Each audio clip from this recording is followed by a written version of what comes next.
नमस्कार दोस्तों, मैं हिमांशु ठाकुर और मैं आप सभी का स्वागत करता हूं इनडेप्थ ऑडियोलॉजी चैनल पर। दोस्तों, यहां हम हेयरिंग और ईयर डिसीज से रिलेटेड लगभग सभी मुद्दों की जानकारी लेंगे। हालांकि इस चैनल के कुछ वीडियोस पुराने हो सकते हैं, लेकिन आज भी प्रासंगिक हैं और आगे भी प्रासंगिक बने रहेंगे। तो यदि आप इस चैनल से जुड़ना चाहते हैं और मुझे सपोर्ट करना चाहते हैं और ईयर डिसीज के बारे में आप एक इनडेप्थ जानकारी लेना चाहते हैं, तो इस चैनल को अभी सब्सक्राइब करें।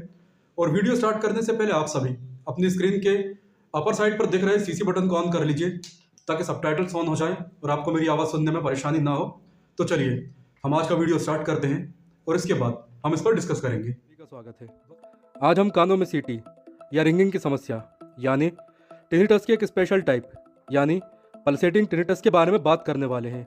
हम जानेंगे कि पल्सेटिंग टिनिटस क्या होता है, इसके सिम्टम्स क्या होते हैं, यह किन किन कारणों से पैदा हो सकता है, अगर कोई पल्सेटिंग टिनिटस से पीड़ित है तो उसका डायग्नोसिस किस तरह किया जाए, और आखिरी में इसके उपचार की कुछ विधियों के बारे में भी जानकारी लेंगे। इससे पहले कि हम पल्सेटिंग टिनिटस की बात करें, हम नॉर्मल टिनिटस के बारे में कुछ इंट्रोडक्शन ले लेते हैं। तो टिनिटस एक तरह का घोस्ट साउंड है जो केवल उसी व्यक्ति को सुनाई देता है जो इससे पीड़ित है। तो कानों में घंटी या सीटी जैसी आवाज़ों के कई कारण हो सकते हैं। आमतौर पर इसे हेयरिंग लॉस से जुड़कर ही देखा जाता है, लेकिन आपकी जानकारी के लिए बता दूं कि हमारे दिमाग को हर पल किसी न किसी तरह का साउंड सुनते रहने की आदत रहती है, जो कि एक पूरी तरह नेचुरल प्रोसेस है। जब कंप्लीट साइलेंस होता है तो दिमाग घबरा जाता है, साथ ही एंजाइटी स्टार्ट हो जाती है, क्योंकि हमारा दिमाग या यूं कहिए इंसानों की प्रजाति साइलेंस या सन्नाटे के लिए नहीं बनी है। यह साइलेंस में कभी सर्वाइव नहीं कर सकती। इसे अपनी नॉर्मल कंडीशन बनाए रखने के लिए किसी न किसी तरह का साउंड ज़रूर चाहिए। यह फिनोमिना केवल इंसानों पर ही नहीं बल्कि दुनिया के ज़्यादातर जीवों, खासकर मैमल्स यानी स्तनधारी जीवों पर लागू होता है। हम कंप्लीट साइलेंस के लिए नहीं बने हैं, और अगर हमें कोई ऐसी जगह छोड़ देता है जहाँ 0% साउंड है यानी पूरी तरह सन्नाटा है और कोई आवाज़ नहीं है, तो ऐसी जगह हम अपना मानसिक संतुलन भी खो सकते हैं। अब आप सोच रहे होंगे कि टिनिटस या पल्सेटिंग टिनिटस के बारे में बताना छोड़कर मैं आपको ऐसी बातें क्यों बता रहा हूँ जिसका आज के टॉपिक से कोई संबंध नहीं है। तो आप सभी ये समझ लीजिए कि इसका टिनिटस से बहुत ही गहरा संबंध है, क्योंकि ज़्यादातर मामलों में टिनिटस हेयरिंग लॉस से जुड़ा रहता है, और ज़्यादातर लोगों में हेयरिंग लॉस के साथ साथ टिनिटस को भी रिपोर्ट किया जाता है। वो इसीलिए क्योंकि हेयरिंग लॉस की कंडीशन में दिमाग तक साउंड नहीं पहुंच पाता है, जो कि एक एबनॉर्मल कंडीशन है या असामान्य स्थिति है। इसलिए दिमाग खुद ही अपने लिए एक साउंड पैदा कर लेता है जिसे टिनिटस कहा जाता है। इसे आप बहुत ही अजीब घटना या कॉन्ट्राडिक्शन या विरोधाभास भी कह सकते हैं, क्योंकि हमारा शरीर और दिमाग दोनों कभी दर्द और तकलीफ में नहीं रहना चाहते, और टिनिटस जैसे घोस्ट साउंड से हमें निश्चित रूप से बहुत ही तकलीफ होती है, लेकिन फिर भी हमारा दिमाग इसे पैदा करता है। वो इसीलिए क्योंकि दिमाग का विकास साउंड या आवाज़ें सुनने के लिए ही हुआ है। तो अब वो लोग जिन्हें लगता है कि कानों में सीटी बजने की समस्या जानलेवा है, अपनी सोच को बदलें। यह समस्या जानलेवा नहीं है, बल्कि एक चेतावनी है कि सुनने में किसी तरह की समस्या आ रही है या हेयरिंग लॉस हो रहा है। 100% केसेस में तो नहीं, लेकिन बहुत से मामलों में टिनिटस और हेयरिंग लॉस एक दूसरे से जुड़े रहते हैं। आप हेयरिंग इंप्रूवमेंट पर काम कीजिए, इससे टिनिटस भी चला जाएगा। इसी तरह ब्लड और रिलेटेड डिसऑर्डर दूर करने से पल्सेटाइल टिनिटस भी चला जाएगा। अब पल्सेटिंग टिनिटस की जानकारी लेते हैं। अगर इसके सिम्टम्स या लक्षणों की बात की जाए तो पल्सेटिंग या पल्सेटाइल टिनिटस नॉर्मल टिनिटस से बहुत अलग होता है। टिनिटस से पीड़ित ज़्यादातर लोगों को पूरे समय सीटी या घंटी की तेज़ आवाज़ें सुनाई देती रहती हैं, जो कांस्टेंट बनी रहती हैं, ज़्यादा हाई या लो नहीं होती। लेकिन पल्सेटाइल टिनिटस में कानों में सीटी की आवाज़ व्यक्ति की दिल की धड़कन या पल्स के साथ सिंक्रोनाइज रहती है। इसे पल्सेटाइल टिनिटस इसीलिए कहा जाता है क्योंकि ये एक पल्स के समान रिदम में कुछ इस तरह चलती है, कुछ इस तरह। आमतौर पर यह किसी शांत जगह पर लाउड हो जाती है और शोर शराबे वाली जगह पर कम हो जाती है। लेकिन इसमें गौर करने वाली बात यह होती है, जब किसी को नॉर्मल टिनिटस होता है तब इसकी आवाज़ दोनों कानों में सुनाई देती है, लेकिन पल्सेटाइल टिनिटस की आवाज़ ज़्यादातर एक कान में सुनाई देती है, हालांकि ये दोनों कानों में भी आ सकती है। यह इसका प्राइमरी सिम्टम है।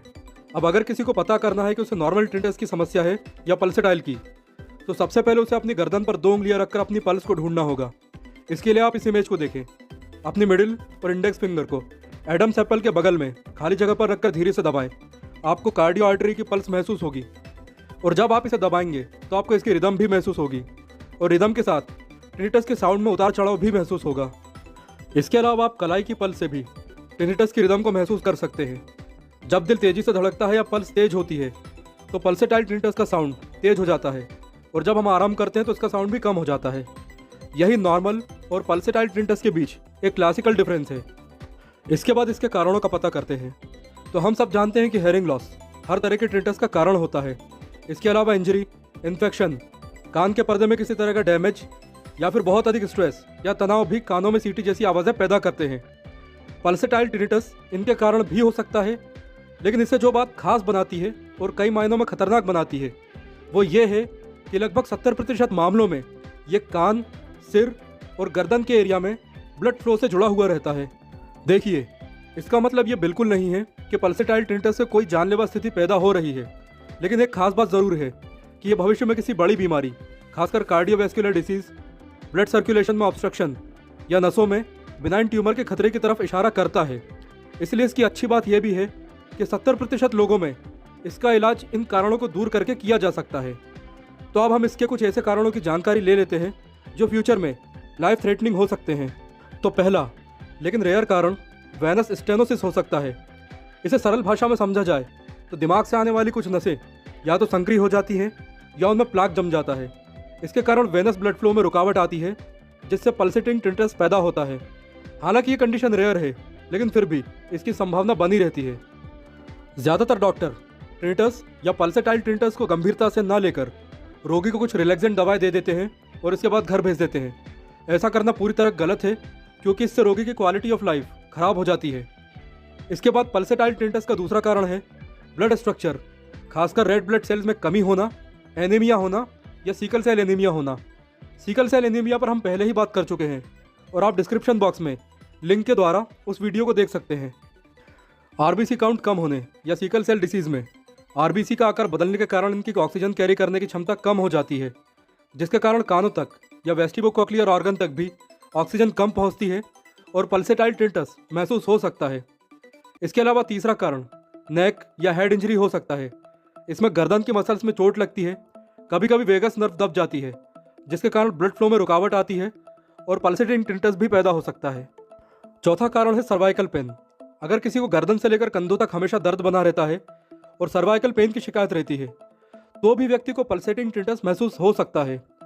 और पल्सेटिंग टिनिटस की एक खास बात यह है कि इसके ज़्यादातर मामलों में ये कानों में गड़बड़ी नहीं, बल्कि ब्लड फ्लो या रक्त प्रवाह में गड़बड़ियों के कारण पैदा होता है।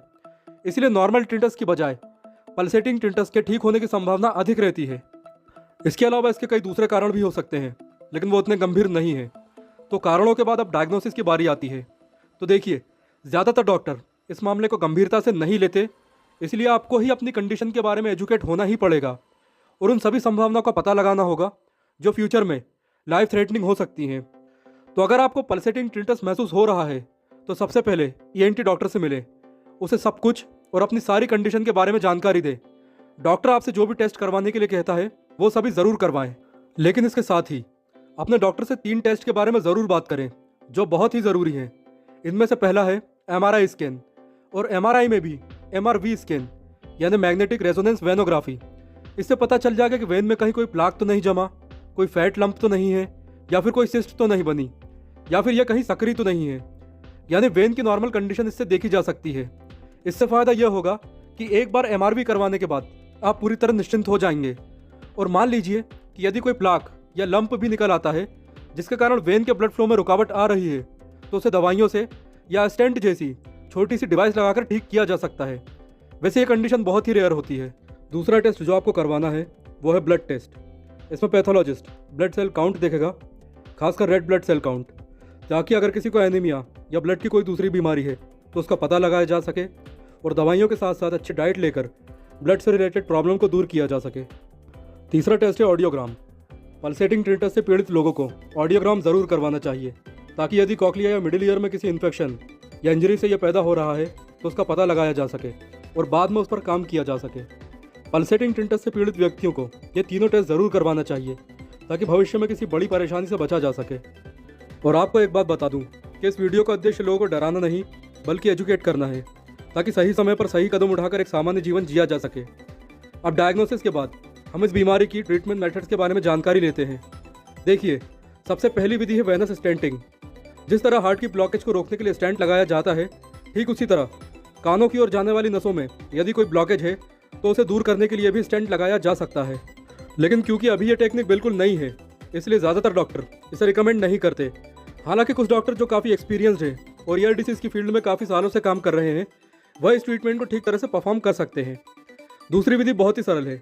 इसमें अगर एमआरवी में कोई ब्लॉकेज या लंप दिखाई देता है तो उसे मिनिमल सर्जिकल मेथड या दवाइयों द्वारा निकाल दिया जाता है और मरीजों को राहत मिल जाती है। तीसरी विधि ब्लड टेस्ट की रिपोर्ट पर डिपेंड करती है। यदि ब्लड टेस्ट में आरबीसी काउंट कम है या किसी और तरह की परेशानी जैसे कि एनीमिया है, तो दवाइयों और हेल्थ सप्लीमेंट के द्वारा इसे ठीक किया जा सकता है। और चौथी विधि, यानी अगर वैगस नर्व, गर्दन या आसपास कोई इंजरी है जिसके कारण कानों तक ब्लड फ्लो ठीक से नहीं हो पा रहा है, तो इसे अल्ट्रासाउंड और फिजियोथेरेपी जैसी विधियों द्वारा ठीक किया जा सकता है। तो इस तरह पल्सेटाइल टिनिटस का उपचार किया जाता है।